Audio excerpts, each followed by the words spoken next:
Strat-O-Matic Excel Carryover League.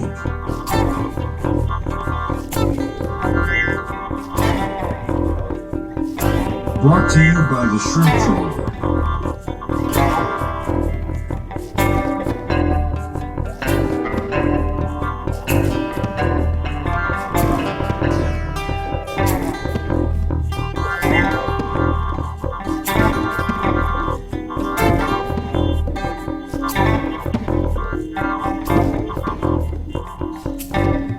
1972 to 1975. Game 465, Mets at Braves. Welcome back, baseball fans. 1972-75 Carryover League. We got a series today in the National League East between the Mets and the Braves in the race to the pennant postseason tournament. Let's continue and look at the scenario that has to happen. So we have seen Vegas and the Giants hold par to stay in first. And now it's Atlanta's chance to chase that. They're a game and a half back, but they're +1 in the tiebreaker against the Mets. So that means that 4-3 would put them a half game behind the Mets, but that's good enough to use a tiebreaker, a half game or tied, and the Braves would be +2 in the tiebreaker column, so they could exercise a tie-breaking game 8, at which point they would own a half game lead and the tiebreaker as well. So the Braves, their path is to win 4 of 7 and the tie-breaking game 8. That's 5 versus 3. 5 wins, 3 losses. That's the scenario. Let's see how it plays out thus far. Series opens up in New York. Phil Niekro, Jon Matlack. Low scoring. This is a crisp, perfect day for a Mets-Braves game, and it plays out almost like history. Second inning, Hank Aaron with a home run, 1-0. Great pitching. Niekro putting men on base, getting out of it. A couple of singles there, a walk, single. Fifth inning, the Mets get a walk, a double by Saleta, and a sac fly by Milner, and it's 1-1. Then in the 7th inning, Wayne Garrett, homer 1-7, fly ball the rest, rolls the 7, gets the home run. And the Mets like to use a matchup basis to close out games with Tug McGraw. With 2 outs in the 8th, they pull Matlack in a 2-1 affair. They want to get Hank Aaron out, so they go with a righty who gets righties out, Acosta. He gets him out. After an out, they want to get a left-handed batter out, so Carruthers comes in as a righty who gets lefties out. And then with righty, then they want Tug McGraw, who's not good against lefties, but he's good against righties in a reverse platoon. And he gets a double play to end the game. 2-1 victory for the Mets. This is a chalk game. This is how the Mets like to win their games. Reminiscent of the '69 Mets here, just for a day. Because let's see what happens in Game 2. Game number 2, Braves at Mets. It's George Stone, future former Met, depending on how you look at it, would actually historically hit Rusty Staub with a pitch in '73, and they didn't understand that was a broken wrist he had, and it caused him to miss most of that season down the stretch.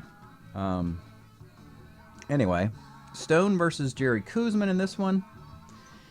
This is a very frustrating day for the Mets after a successful day for the Mets in Game 1. You had a 2-run homer by Hank Aaron, homered in both games. You have a hit, a double, and a single in the 2nd inning, so they're getting to Koosman, 4 runs. Meanwhile, the Mets load the bases in the 1st, nothing. 2 men on the 2nd, nothing. Solo homer by Bobby Darwin's nice. 2 men on the 4th, nothing. Runner on the 5th, nothing. Runner on the 6th, nothing. Very frustrating day for the Mets as they lose this game 5-1. George Stone, 8 innings, puts 11 men on. A 1 run on 11 hits for the Mets. Braves even the series 1-1, and now they're back on track to attempt overcoming the Mets for first place. Can they do it when they come back home to Georgia? We'll go to Game 3. And this one, the Mets have this weird knack of every week or so. They've put 31 men on in a game twice this year, and we've documented that on a previous YouTube video. They didn't quite do it today. The Mets put 21 men on base off of Buzz Capra in a real head scratcher, as Buzz dominates right-handed batters, but the Mets loaded up with 6 lefties. Capra, 6 innings, 10 hits, 7 runs, and 5 walks. This is a 10-1 victory for the Mets. And once again, the Braves are back on their haunches. You know, it's like one step forward, one step backwards. Mets up 2-1, reclaiming home field. And then it's Game 4. Game 4, the one that got away from the Braves. It's Harry Parker, a number 4 starter for the Mets in 1973. And we had him on YouTube earlier this year, versus Bill Grief, who was a free agent signee. Grief would pitch for the Cardinals and Padres in the decade. Does a decent job today. Top of the second inning, couple singles, a ground out to score a run. Bottom of the inning, Mets defense fails them. A single off of Garrett, a single off Garrido, an error off of Garrett. They get an RBI single. It's 1-1. They take the lead on a single ground out, RBI single by Tepedino, 2-1. Fifth inning, the Mets tie it. A single, a triple, but then Bud Harrelson, comebacker. Grody gets thrown out at the plate, so it stays that way, 2-2. And then in the 5th inning, Davey Johnson, solo homer. In the 6th inning, a single walk, RBI double, Harrelson. This game is back and forth, 3-3. We go to the 9th inning. Grief was pulled after 4 2/3. Mike Beard came in for him, went 2 1/3. But finally we see all-star closer Tom House to pitch as long as he can pitch in this one, beginning in the 8th inning. Does okay in the 8th. Leadoff single in the 9th by Bud Harrelson. And then we have runners on the corners, and then Don Hahn, right-handed center fielder who hits lefties better than righties, gets a single dot off his card off of Tom House. And so Harry Parker is pulled after 8 innings, giving up 7 hits and 3 runs, just 2 earned for Tug McGraw. Can Tug McGraw get the save with a 1-run lead? Because he struggled this year, but he does. A strikeout, 3 up and 3 down, strikeout, out, another strikeout. And there it is for the Mets. They do indeed take 3 out of the first 4 games, really dampening the Braves' chances to come back and make an attempt for first place. It would seem that the Braves' chance now is at a wild card. Let's look at the overall standings. The Mets are up 3-1 in this series. It didn't look great when they lost that game 2, but the overall standings now in the National League East, before we start today, there it is. So we have a game 5, 6, and 7 and necessary, plus a possible tiebreaker. Braves have to win all 4 of those. If they did that, they'd be 21-18, and the Mets would be 21-19. Braves would be a half game ahead with a head-to-head tiebreaker. That's how that scenario plays out. Right now, the Braves are in a dubious spot of failing in the same way that Portland failed, by playing poorly, by the way the Padres played, by not playing so well. And now you're dampening, not just your competing for first place, you might be blowing your chance of going to the playoffs this year. So again, that helps these much more talented teams in this division, who were, I guess where you could say we're rooting for these teams because they're such great quality clubs. You like to see the quality clubs make the playoffs, versus teams who don't have, the quality rosters. But that's the mark. The Braves need to win at least a game or 2. I mean, if they can't catch the Mets, they should at least try and get this team back over 500 with a couple, 2 or 3 more wins if possible in this series. If they lose today and go 17-19, they'd be almost done. They would be matched up in the next round of the tournament against the National League West. So, National League East will play the National League West, and the middle divisions will meet next round of the tournament. But let's not get ahead of ourselves. We got a Game 5 today in Atlanta.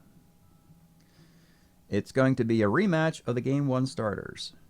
It's John Matlack for the Mets, Matlack 72 card. This is the 4th year we've used it. He's been brilliant in the 3 previous years.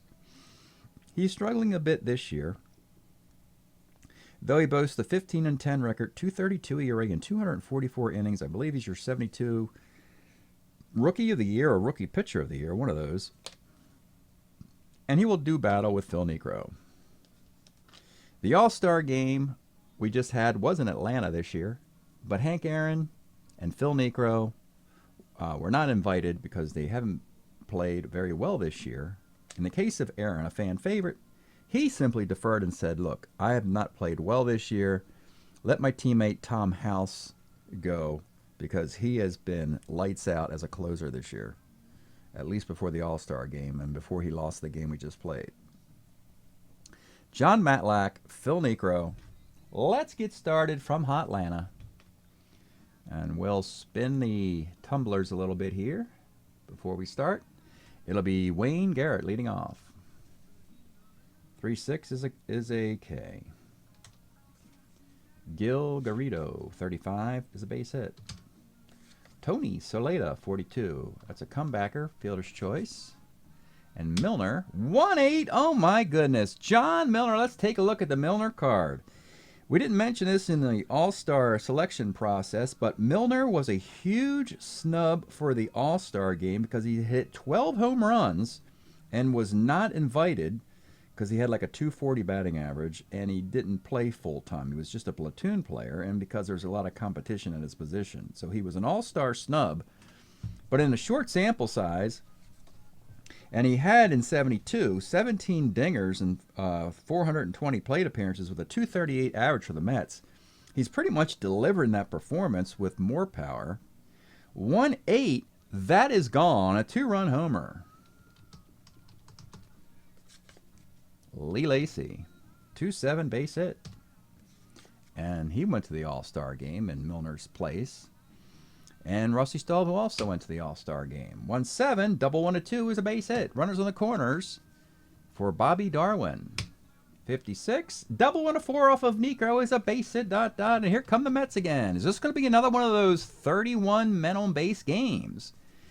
And this upstart Mets team, who we thought was kind of, easy schedule, not sure how good they are, but boy, they are playing fantastic baseball presently. Up 3-1 and dominating Niekro in the first. Runners in the corners, 2 outs. It'll be number 8 hitter, Duffy Dyer. 1-8 is a strikeout. 3-0 Mets. If there's a team that can overcome a three-run lead, it's your Braves, particularly in their ballpark. Bottom of the first. It'll be Davy Johnson. 2-6 is grounded to short. Ralph Garr. 46 off Matlack is a K. Dusty Baker, 67, single 1-14, gets it. And now you got Hank Aaron. 47 off Matlack is a K. Top of the second, it's Bud Harrelson. 1-2, rolls to first. Wayne Garrett, 2-3, rolls back to the mound. And Garrido, 2-6, rolls to third. Bottom of the second inning, it's Darrell Evans, 57, okay. Rico Cardi, 2-4, center. Casanova, 1-9, grounds to short. Top of the third inning, it'll be Tony Soleta. 1-9 is a base hit. Milner, 1-11 is a K. Same column, but different result. Lee Lacy, 2-9. Single dot. Lacy reaches again. What a great acquisition he has been. Rusty Staub, 2 on, 1 out. 2-9, lines to short. And with 2 outs, Bobby Darwin, 68 off Niekro, flies to left. Nuxie keeps his team in the game. Has put a lot of men on. They're down 3. Bottom of the third. It'll be Bobby Floyd. 1-3. Sky's the center. Mike Andrews, 1-7 is a walk. Davy Johnson, 48, lines to first. Ralph Garr, 63, second X. Garrido's a 3-8, and he surrenders a single. Bad defense there for the Mets. On the corners with 2 outs, and it'll be Dusty Baker. 46 flies to center. They are burying the 4 column against Matlack, and that's not a good thing for the Braves. 3-0 affair. Top of the 4th. It'll be Duffy Dyer. 58 short X. This is Bobby Floyd makes the play. Bud Harrelson 68 pops to third, and with 2 outs, it'll be Wayne Garrett. 47 is a K. Bottom of the 4th, it'll be Hank Aaron. 68 is a K. Darrell Evans, 59, second C. And Rico Cardi, 1-2, Lomax. And Matlack pitching like years previously when he dominated. Braves are in trouble, down 3-0. By the way, as far as bullpens go, Matlack's a starter 7, Niekro's a starter 8. Mets have full availability. They've hardly used their pen. Beard and House did pitch several innings, so they're probably limited to an inning and 2/3 a pop. As we go to the 5th, it'll be Gil Gardito for the Mets leading off. 110 flies to center. Tony Soleta 212. Center B plus injury. Well, that just means we'll slide John Milner into first base. We'll also put Don Hahn in the center in that injured player spot in the bottom of the inning and move Lacey to the DH. Free substitution, if you're wondering, with the DH, not inserting the pitcher like the American League rules. Just because we have such a small roster. I should put a disclaimer in here so I don't have to say that every time I play a game, but that's how we play this thing. And here is John Milner. 2-6, a grounder to short. So Niekro has pitched well after that first inning. 3-0 game. Bottom of the 5th. Let's pause a moment for station identification. This is the Shrimp Trawler video channel. Este es el canal de videos de camaroneros. Okay. The Braves. 3 runs. Easy to get at home in Fulton County Stadium on a muggy hot day when the ball carries. It'll be Paul Casanova. 310 flies to left. Bobby Floyd, 1-7, is a K and with 2 outs. Mike Andrews, 45, flies to center field. Matlack with a 2-hitter. Are the Braves better against righties or lefties? Interesting. It's a tough call right there. You've got a 300-hitter Tepedino on the bench. Johnny Oates, left-handed batter. And the Mets boast, of course, Matlack and Koosman. But when they had Seaver out there, a right-handed pitcher, and when they had Harry Parker out there, right-handed pitcher, the Braves didn't do much either. So I don't think it matters that much. And frankly, the Mets are just outplaying them, outclassing the Braves this series. So far, as we go to the 6th inning, Niekro is going to battle. He's a starter 8. It'll be Lee Lacey leading off. 2-2 pops out to third. Rusty Staub, 45, flies to left. And with 2 outs, it's Bobby Darwin, 410, pops to first. Bad first inning is our story. Will that be it? Bottom of the 6th, top of the lineup. We're going to see some... the 40 home run crew is going to roll over for the 3rd time today. Davey Johnson, here's the pitch. 58 off Matlack, flies to left. 354 hitting Ralph Garr. 2-5 grounds to second. Dusty Baker, 321 hitter. 34 grounds to short. Not going to show you a card if they don't do anything, folks.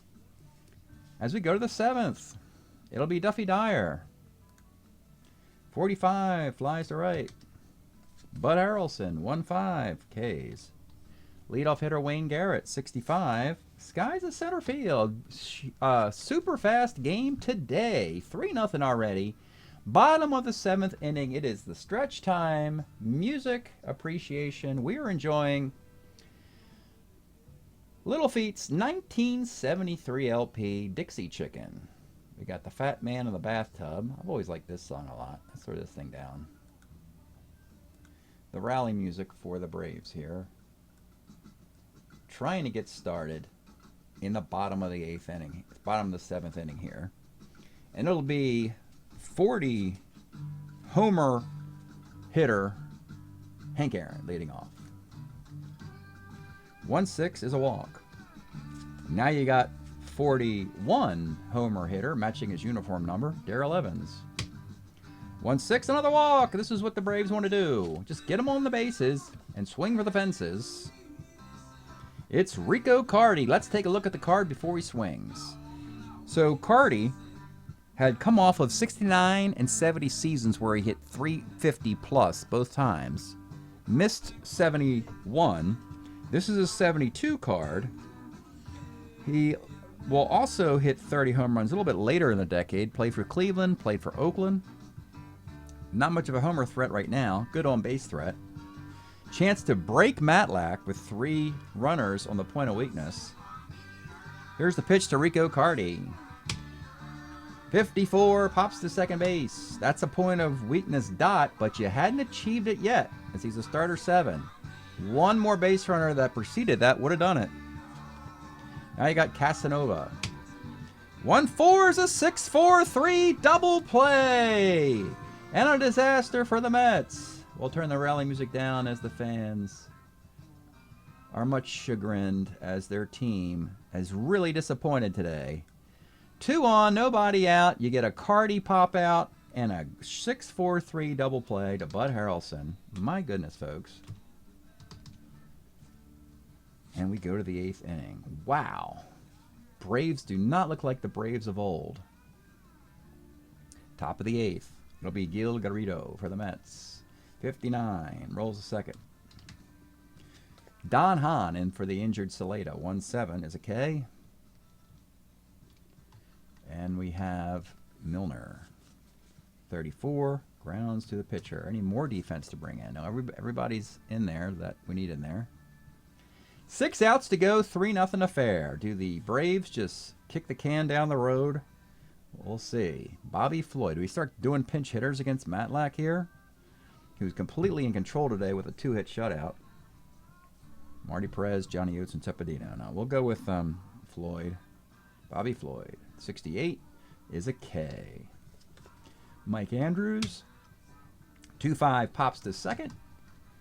And Davey Johnson, he only hit 43 home runs. 3-6 is a sky to center field. It's the John Matlack return to dominant form that he used to help these Mets win a World Series. Was that 3 years ago? Yeah. He's returned to form. It's almost like the 69 Mets have transformed into the 73 Mets as far as World Series accolades, you could say.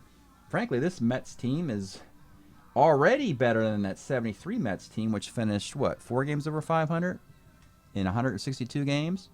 This Met team is already 5 games over 500 in a short season. So 3-0 in the 9th. The befuddled Braves didn't see this coming at all. Thought they would give the Mets a trial by fire in their park, and they've done nothing on the scoreboard. Lee Lacy leads off. 111, grounds to second. Looking at Necro's day, he has retired 1, 2, 3, 4, 7, 10, 13, 18 in a row after a rough start. Rusty Staub, 67, is a pop to first. And Bobby Darwin, 48, is a strikeout. And the Mets are saying, I don't think you can beat us with Tug McGraw and John Matlack and the rest of our bullpen. Your best shot is the 3-run homer to tie it and force extras. They've got the ammunition. Of course the Braves have it. It's Gar, 354 average, 353, Baker, Aaron. We'll show you the cards here. Such a pivotal moment here for the Braves season. They could be toast. Ralph Gar, 353. Let's take a look at his card of 74. Wins the batting title. 17 triples. Only 24 doubles. I guess he just went to third. Just continued on. He could have had 31 doubles and 10 triples, but he's so blistering fast, I guess. Here's the pitch to Ralph Gar. 5-10 off Matlack is catcher's X. You got Dyer today, a 3E10 catcher. And it's an error! Holy smokes! An error on a catcher. And by the way, Dyer's an E10. Grody didn't get the start today. E6. Well, that cost the Mets the game. down 3 on the catcher's X. Now we'll show you Dusty Baker, 321 hitter in 72 with 17 home runs. And a great defense in center field. He ends up, of course, on the Dodgers, where he plays in the corner outfield. And here's the pitch to Dusty Baker. 35 is a walk, and this is what you shouldn't do. You got Aaron, and now I think they're going to just play situational here. Righty, lefty, righty, just like they did in Game 1. Same matchup. They've got the Mets can boast a righty who gets lefties out, a righty who gets righties out, and a lefty who gets righties out, and that's exactly what the Braves present. So Matlack is hooked. 8 innings, 2 batters. They want a righty to face Aaron, so they're going to go Acosta. Cy Acosta, righty who dominates righties, was a member of the White Sox in 1973, 10-6 with a 2.23 ERA in 97 innings. He will face Hall of Famer Hank Aaron. Let's take a look at Hank's card. 40 home runs, a 301 average in 73. Has struggled this year with a 230 batting average, which is why he did not go to the All-Star game. That could all change right now on this at-bat. So we'll plug in Acosta in the 9th. Hank Aaron's initials there. 2 on, nobody out, 3-0. Got to stay out of the double play. Here's the pitch to Hank Aaron.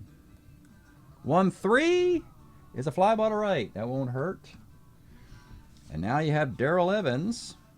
And we'll quick hook Acosta.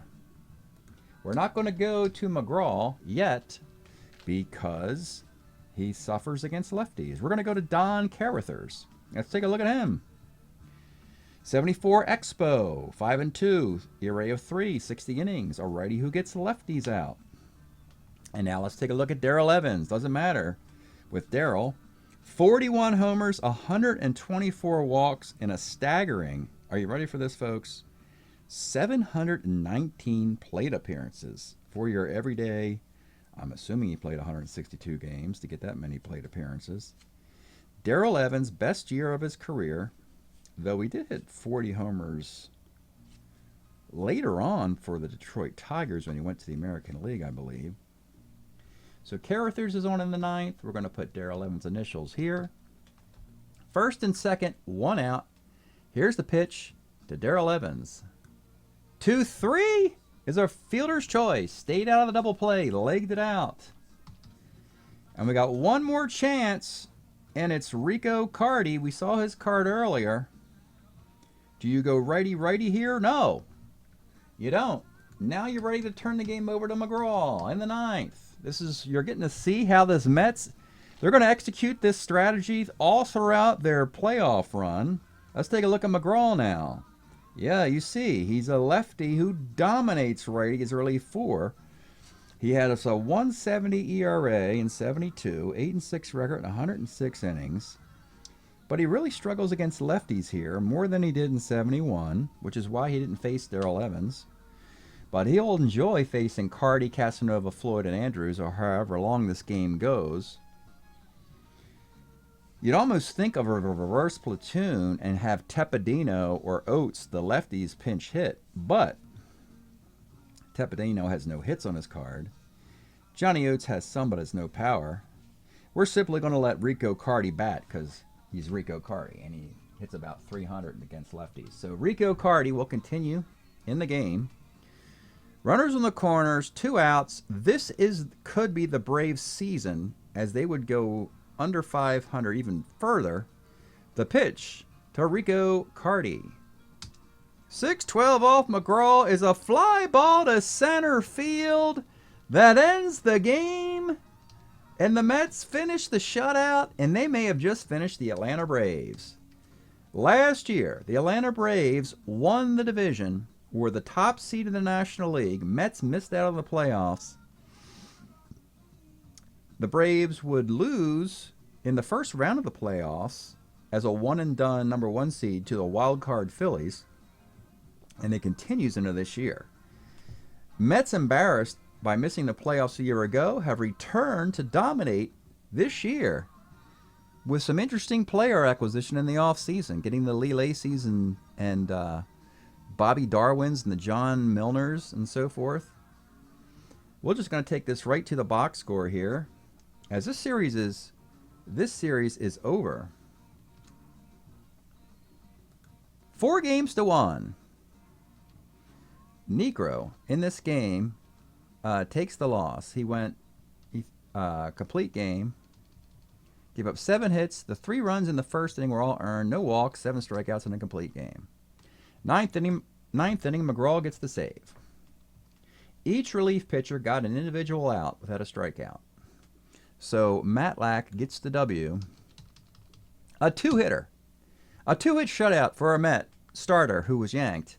4 pitchers combined for a 2-hit shutout. Because it's the Braves, and they had an answer. 4 walks and 6 strikeouts for Matlack. 1019 0109 3702 3702 0746 4607. What a difference a year makes.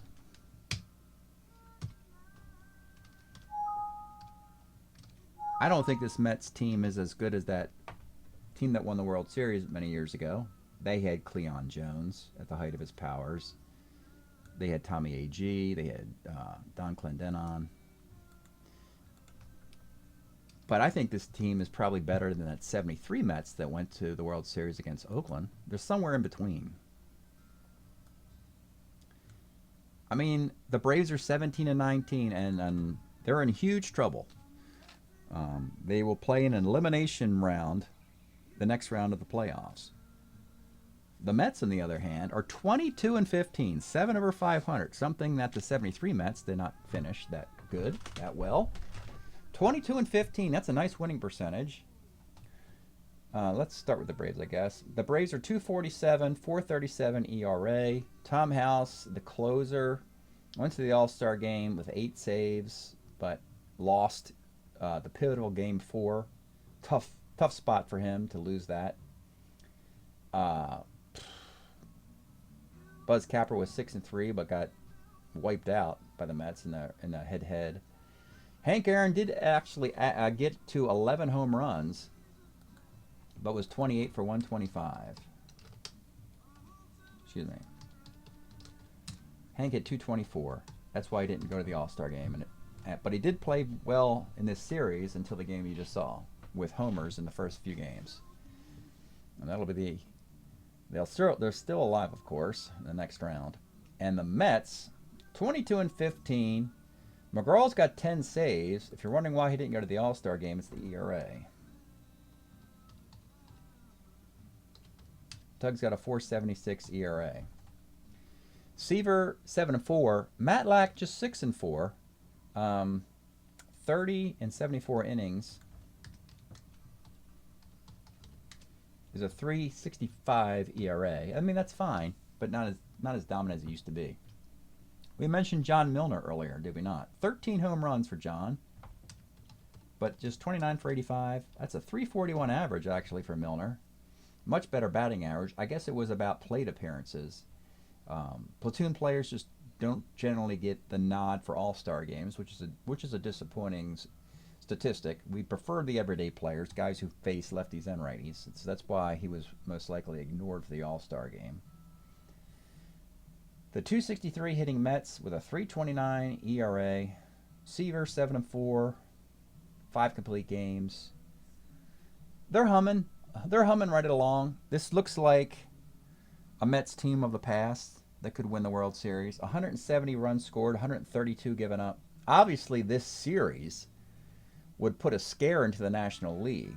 And the fact that we've seen the Met offense put 31 men on base in individual games this year.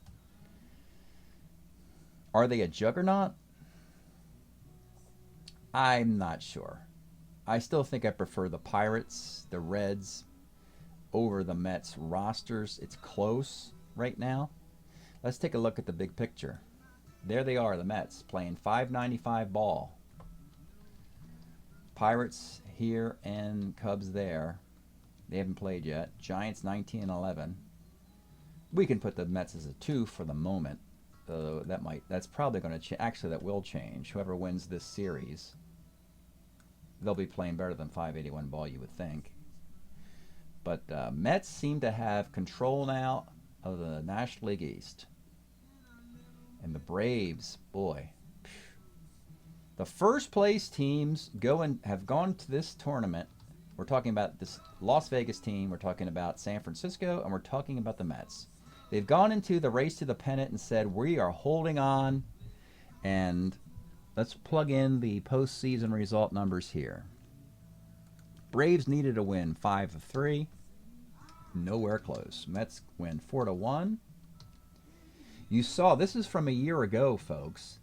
Look at what happened a year ago.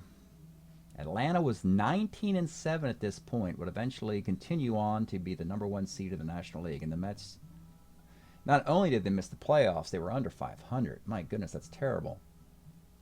But right now, it is the Mets who are 22-15. And the Braves are 17-19.